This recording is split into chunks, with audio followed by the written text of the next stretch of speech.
Magandang umaga po sa Pilipinas. Magandang gabi dito sa Amerika. Ako po si Maria P. Alvarado na ngayon. Dati po ako ay Rimmer. Gusto ko po i-share ang buhay ko, naranasan. Hindi para sumikat, hindi para kung ano po. Ay para po matulungan po yung ibang Pilipina na wala pong alam. Dahil kahit nga po ako ay palaban, ako pa rin ho ay nasaktan. Last October 12, ako po ay pinagtulungan ng aking ex-husband at ng aking biyanan. At ako po naman ay nabigyan ng permanent protection. Yung nga pong hindi ko halos matanggap na ako ay nanilbihan sa kanila, nagtrabaho. Pero yun nga, bilang isang Pilipino, pasensya. Ngayon po, gusto ko pong maituro po sa proseso ng PDOS na kung ano ang dapat gawin pag ikaw ay sinaktan, tawag ng 911. Kung saan pupunta, i-report. Pag may nangyari, dapat i-blotter. Kasi po, sa nangyari po sa akin, nakiusap ako na bumukod na lang kami. At naunawaan ko sila at matanda na sila matanda na yun siya Pero sa ginawa po sa akin, ako po nasa hospital nung sinabihan akong bawal na umuwi. At kaya ako nagpasya na magreklamo at inamin naman po nila. So, hindi ko dapat hinayaan mangyari yun. Dapat matapang tayo, i-report talaga, i-report. Yun, kaya gusto ko pong magbigay tulong o magbigay ng experience sa PDOS or to anybody in the Philippines what you should do in America. Pagka kayo may telepono ay tumawag ng 911 at sabihin na po yung totoo.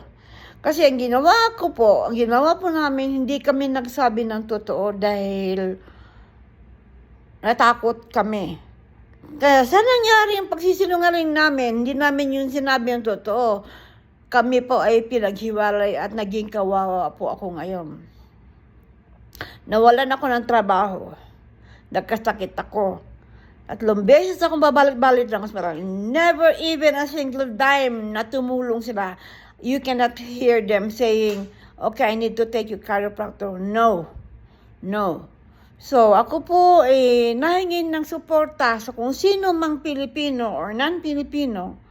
I need support or help financial because the judge told me you need to hire a lawyer and sue them to get your justice.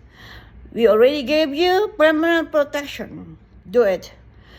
So ako po ngayon, babalik-balik ko ng hospital. Kalalabas ko lang ho ng UC, gawa ng worst kidney. Oh my God. So, butin na lang po. Ako po nilibre ng UC. So, hindi po naman ako totoong kawawa. Yun nga lang po, wala po akong sapat na pondo para kumuha ng abogado. Ito ho laban, hindi naman ho laban ng Amerika at Pilipinas, kundi personal lang ho na laban. So, sila ho may pera, kaya nakabayad ng abogado. Pero sa panluloko hong ginawa nila, tumawag siya ng ticketing office at sinabi magkano ang ticket at sinali yung aking email at pinalabas ho nila na ako ay lilipad ng Pilipinas. Hindi ho ako nasira ulo na iuwi ko yung bata. Kaya dito sa Amerika para maganda ang buhay niya. Pero sinira ho nila ang buhay ko. Pinagtulungan ho ako, kaya maawa po kayo sa akin o nasa sa inyo pong opinion. Ako po kailangan, tumawag po ako ng Philippine Consulate at sabi sa akin we will try what we can do. Pero bawat po violation, itinawag ko po ng judge, pumunta ako ng korte, ang lagi pong sabi ng judge, get a lawyer to sue them. Kaya sa nakakaunawa po, lahingi po ako ng tulong. In any amount po, I will post my may savings po. In any amount po, kahit $1. Kung tayo mga Pilipino ay marami po at gusto tumulong sa akin po, mas makakabuti po at makuha ko yung justice ko. I want my justice. So, I'm talking and begging to all Filipino. Even magkano, barya man o magkano, malaking tulong sa akin po. I need all your help. And I want to share all what experience I had. Kahit na ako pag gumanap sa MMK, makatulong lang sa kapwa Pilipino to prevent coming to America without knowing that you will be in a huge mess. Marrying a stranger is not safe. So, pagka nag-aasawa po pala kayo, ang mali ko, hindi ko binackground check, ang pagkaalam ko, okay, pag nakita ko na inom na, tulog lang, pero pagdating ho dito sa Amerika, iba ho. Kaya ako takot. Kaya hindi kami nagsabi ng totoo. Pero I'm challenging, I am telling all the Pilipina, huwag kayong matakot. Sabihin niyo yung totoo. If somebody hurt you, tell the truth. Lalo ho itong pagka nagda-drive ho ng nakainom. Ako walang break, nagbe-break in. Yung mga very stressful. So, hindi ako masaya at pinagkaisahan nila ako. Pinaalis ako sa bahay, wala akong kagamit-gamit. Tinago ho yung mga gamit ko sa storage. Wala akong kalaban-laban. But, the judge told me, get a lawyer. So, I need all your help. In any amount po. Wala pa po akong trabaho dahil nag-therapy ako sa aking balakan at saka sa aking shoulders po at saka sa likod. So,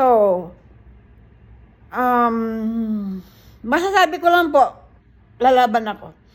But they already told me you're not alone, but we need to get a lawyer to sue them and get your justice.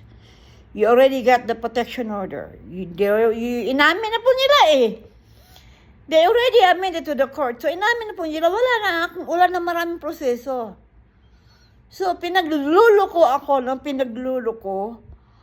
So, itong nangyari sa akin sa Amerika,